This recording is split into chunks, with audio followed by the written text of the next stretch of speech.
This is a reading in A Course in Miracles, Chapter 23, Section 2, The Laws of Chaos. The laws of chaos can be brought to light, though never understood.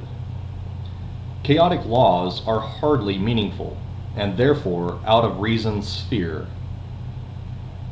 Yet they appear to be an obstacle to reason and to truth. Let us then look upon them calmly, that we may look beyond them, understanding what they are, not what they would maintain. It is essential it be understood what they are for, because it is their purpose to make meaningless and to attack the truth. Here are the laws that rule the world you made, and yet they govern nothing, and need not be broken, merely looked upon and gone beyond. The first chaotic law is that the truth is different for everyone. Like all these principles, this one maintains that each is separate and has a different set of thoughts that set him off from others. This principle evolves from the belief there is a hierarchy of illusions. Some are more valuable and therefore true. Each one establishes this for himself and makes it true by his attack on what another values. And this is justified because the values differ, and those who hold them seem to be unlike and therefore enemies. Think how this seems to interfere with the first principle of miracles. For this establishes degrees of truth among illusions, making it seem that some of them are harder to overcome than others. If it were realized that they are all the same and equally untrue, it would be easy then to understand that miracles apply to all of them. Errors of any kind can be corrected because they are untrue. When brought to truth instead of to each other, they merely disappear. No part of nothing can be more resistant to the truth than can another. The second law of chaos, dear indeed to every worshipper of sin, is that each one must sin, and therefore deserves attack and death. This principle, closely related to the first, is the demand that errors call for punishment and not correction. For the destruction of the one who makes the error places him beyond correction and beyond forgiveness. What he has done is thus interpreted as an irrevocable sentence upon himself, which God himself is powerless to overcome. Sin cannot be remitted, being the belief the Son of God can make mistakes, for which his own destruction becomes inevitable. Think what this seems to do to the relationship between the Father and the Son. Now it appears that they can never be one again, for one must always be condemned, and by the other. Now are they different and enemies, and their relationship is one of opposition, just as the separate aspect of the Son meet only to conflict, but not to join. One becomes weak and the other strong by his defeat, and fear of God and of each other now appears as sensible, made real by what the Son of God has done both to himself and his Creator. The arrogance on which the laws of chaos stand could not be more apparent than emerges here. Here is a principle that would define what the Creator of reality must be. What he thinks, what he must think, and what he must believe, and how he must respond, believing it.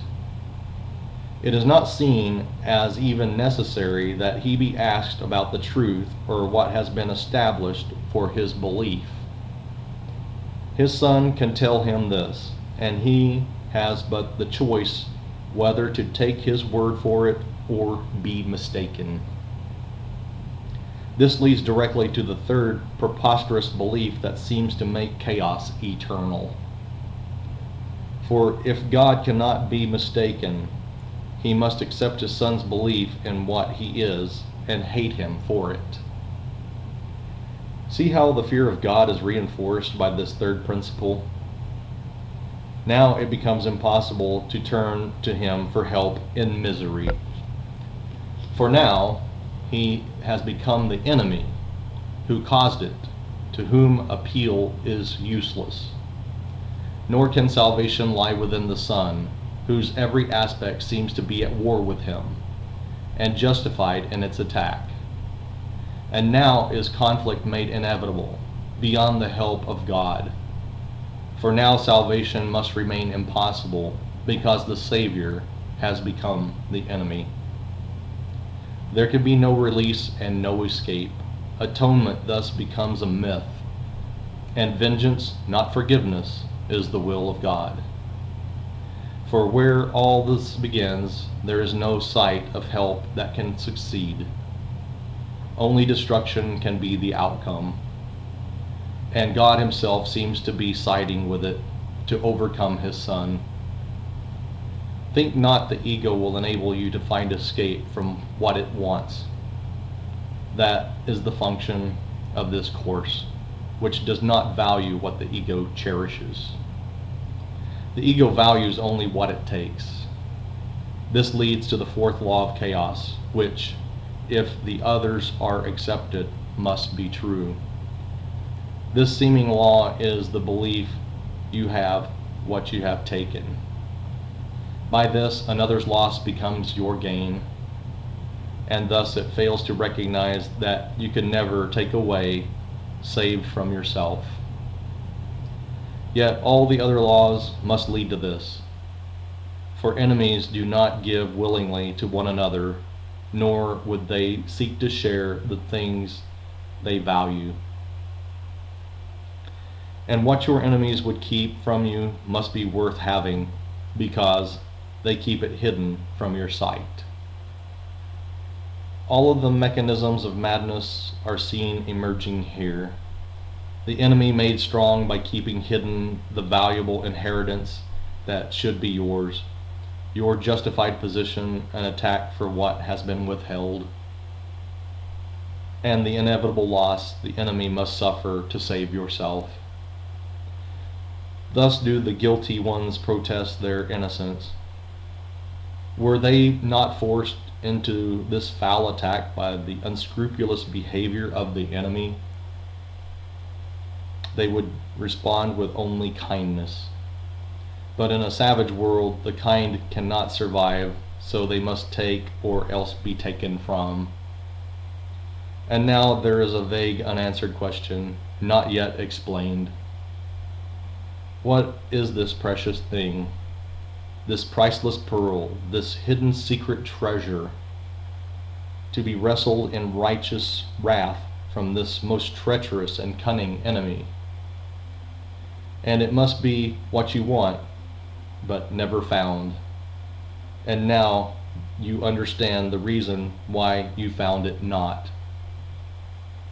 For it was taken away from you by this enemy and hidden where you would not think to look. He hid it in his body, making it the cover for his guilt and hiding place for what belongs to you.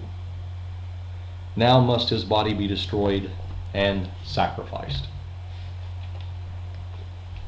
This way you have that which belongs to you.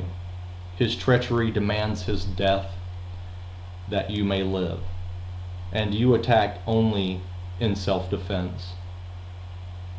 But what is it you want that needs his death? Can you be sure your murderous attack is justified unless you know what it is for? And here, a final principle of chaos comes to the rescue. It holds there is a substitute for love.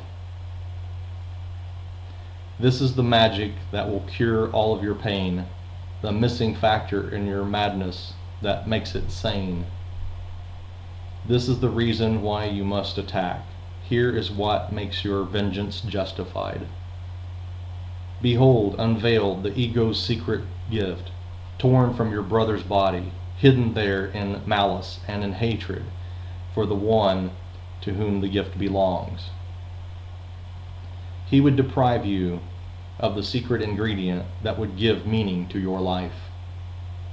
The substitute for love, born of your enmity to your brother, must be salvation.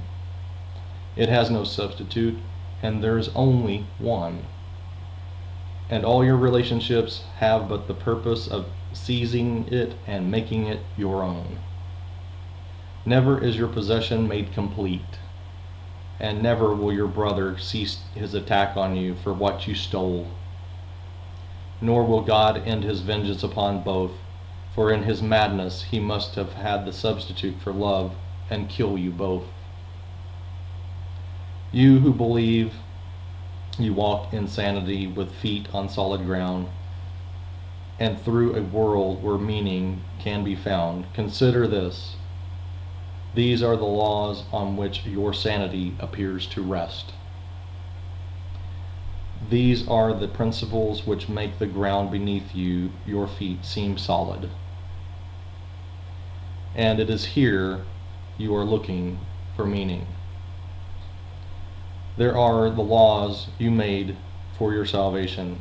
These are the laws that you made for your salvation. They hold in place the substitute for heaven, which you prefer. This is their purpose. They were made for this. There is no point in asking what they mean. That is apparent. This means of madness must be insane. Are you certain that you realize the goal is madness? No one wants madness, nor does anyone cling to his madness if he sees that this is what it is. What protects madness is the belief that it is true. It is the function of insanity to take the place of truth. It must be seen as truth to be believed. And if it is the truth, then must its opposite, which was the truth before, be madness now. Such a reversal, completely turned around, with madness sanity, illusions true, attack a kindness, hatred love, and murder benediction, is the goal the laws of chaos serve. These are the means by which the laws of God appear to be reversed. Here do the laws of sin appear to hold love captive and let sin go free. These do not seem to be the goals of chaos, for by the great reversal they appear to be the laws of order. How could it not be so? Chaos is lawless and has no laws. Their goal of madness must be seen as sanity, and fear, with ashen lips and sightless eyes, blinded and terrible to look upon, is lifted to the throne of love, its dying conqueror, its substitute, the Savior from salvation. How lovely do the laws of fear make death appear. Give thanks unto the hero on love's throne, who saved the Son of God for fear and death. And yet, how can it be that laws like these can be believed? There is a strange device that makes it possible, nor is it unfamiliar. We have seen how it appears to function many times before.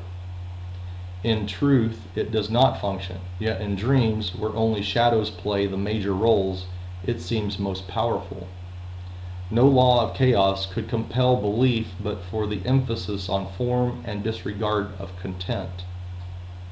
No one who thinks that one of these laws is true sees what it says. Some forms of it takes seem to have a meaning, and that is all. How can some forms of murder not mean death? Can an attack in any form be love? What form of condemnation is a blessing? Who makes his Savior powerless and finds salvation? Let not the form of the attack on him deceive you. You cannot seek to harm him and be saved. Who can find safety from attack by turning on himself? How can it matter what the form this madness takes? It is a judgment that defeats itself, condemning what it says it wants to save. Be not deceived when madness takes a form you think is lovely. What is intent on your destruction is not your friend. You would maintain and think it true that you do not believe these senseless laws, nor act upon them. And when you look at what they say, they cannot be believed. Brother, you do believe them. For how else could you perceive the form they take with content such as this? Can any form of this be tenable? Yet you believe them for the form they take, and do not recognize the content. It never changes. Can you paint rosy lips upon a skeleton, dress it in loveliness, pet it and pamper it, and make it live? And can you be content with an illusion that you are living? There is no life outside of heaven.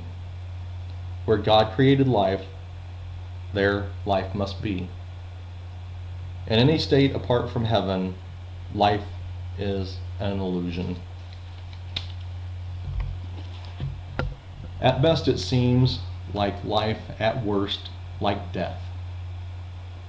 Yet both are judgments on what is not life, equal in their inaccuracy and lack of meaning. Life not in heaven is impossible, and what it is not in heaven is not anywhere. Outside of heaven, only the conflict of illusion stands, senseless, impossible, and beyond all reason, and yet perceived as an eternal barrier to heaven. Illusions are but forms. Their content is never true. The laws of chaos govern all illusions.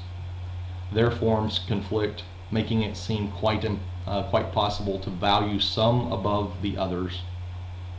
Yet each one rests as surely on the belief the laws of chaos are the laws of order as do the others. Each one upholds these laws completely, offering a certain witness that these laws are true. The seeming gentler forms of the attack are no less certain in their witnessing of their results. Certain it is illusions will bring fear because of the beliefs that they imply, not for their form. And lack of faith and love in any form attests to chaos as reality. From the belief in sin, the faith in chaos must follow. It is because it follows that it seems to be a logical conclusion, a valid step in ordered thought. The steps to chaos do follow neatly from their starting point.